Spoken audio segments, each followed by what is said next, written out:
In this video, I'll go over the self-portrait drawing. I've already transferred the mapping of the proportions onto the large sheet of drawing paper, and here I'm adding in more details that I'll need when I start drawing. You may choose whatever drawing tools you're most comfortable with or the ones you want to try out. I'm going to draw with hard and soft pencil, and I use mechanical pencil again so I don't have to sharpen. I'm going to start off by drawing all over the drawing, but I begin by adding some dark values so that I know where the values will go. And then here I'm adding some lighter shaded areas. And most of the drawing that I'm going to do is overlapping lines like this. I'm not really establishing planes so much as making values by crisscrossing lines. Remember, the assignment suggests that you need to draw more than just a head and neck, so put some shoulders or part of the torso in. And the background matters as well. Make the background something that's important to you or something that helps us to know more about you. As I'm drawing, I'm actually going both ways with value. I frequently use the eraser to pull back highlights and to highlight areas by carving back out through the graphite. When you go to draw hair, don't try and draw every strand of hair. I'm establishing the flow of the hair and then trying to figure out where the dark areas are, and I'll fill those in as dark as I can make. This piece of paper is so big that I'm actually going to use graphite powder in order to establish values over the background. The background is a prairie, actually, that's near my house. I'm drawing my son walking on this prairie. It's a hillside with a cluster of oak trees at the top. Oak trees don't lose their leaves very early in the fall, and so this is a scene in the fall where there's still quite a few old dead leaves hanging on the trees. There's a rolling hill, and in the distance you can see more hills. So this is a landscape that's near my house, and I find it symbolic. It represents something about my son, to me anyway. I've drawn this scene before, but never with my son in it. I think it's important that you realize that I'm not going to speed up any parts of this video. This is filmed in a slightly different way where I'll just cut it more and show you close-ups of what my hands are doing. Drawing these trees is just as important as drawing the ears and the eyes correctly for me. The trees are an essential part of the meaning and part of the character of this drawing.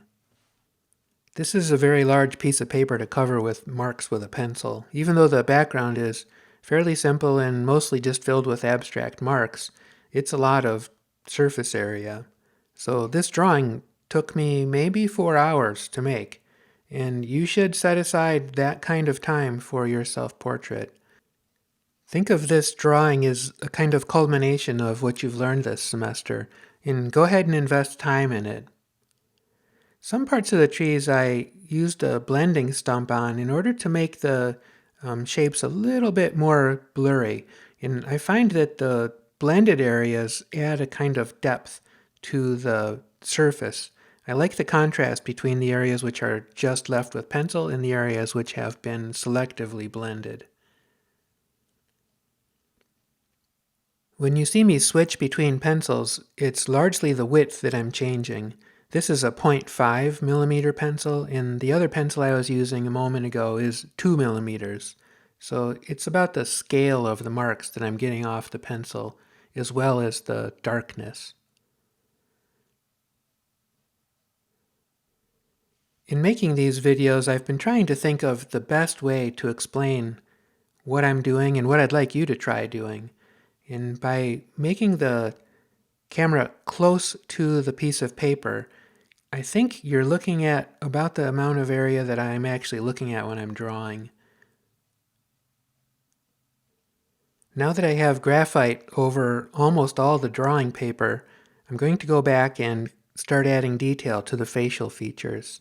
I'm pretty confident in drawing these because I've done it before in the last couple of projects. Making a drawing like this is an exercise in self-confidence. You have to just follow through. You can't get mad or wish that you could start again. You just need to keep drawing. If something's really bad, erase it. If something looks like it's partly okay, leave it and come back to that area later. So again, you'll see me draw on all different areas of the drawing. I don't just draw one spot and then move on to another. I'll draw a little bit here and then a little bit someplace else. I find that leaving the individual lines visible at close range makes the drawing have a kind of bright quality, which is much more interesting than the very smooth gray that you'll get if you blend everything. I have a piece of paper under my hand to keep from smudging the drawing. This is very important when I have to rest my hand on the paper in order to do fine details. This drawing uses the facial proportions from the sketch that I made freehand, and the eyes aren't quite right, so before I finish this drawing I'll actually do a little bit of erasing and realign the inside corners. There are large areas of this drawing that are just filled with abstract marks, but then there are some areas like this that, again, they're abstract marks, but they're very carefully done in order to establish fine details of the face. These areas are worth spending time on because the viewer is going to focus where the detail is first. Remember to step back from the drawing every 20 minutes or so and take a look at what you're doing. When you work very attentively and very closely, sometimes you miss what's happening in the bigger picture. You may have too many dark values in one area, or not enough dark values, or something else might need to be adjusted that you'll only see if you step back. While I'm drawing, I'm paying very close attention to what I'm doing, but it's also a kind of contemplative time. Our lives are very busy and we don't really stop and spend time to do something well. And so I find this excuse of having to draw and having to pay attention to be very rewarding and a really nice change of pace. Just like everybody else, I listen to music and I think about things other than what I'm drawing sometimes, but it's still a chance to just slow down and pay attention to what's happening underneath your fingertips. It's probably very obvious, but what I'm really trying to do is make things appear rounded on this flat piece of paper. This background was really interesting to make because the hillside has different grasses from the prairie growing on it, and the color shifts or the value shifts are very interesting to me. I probably should have overlapped some of the taller grasses with my son, as if he's walking through them, and some of the grasses are shoulder high.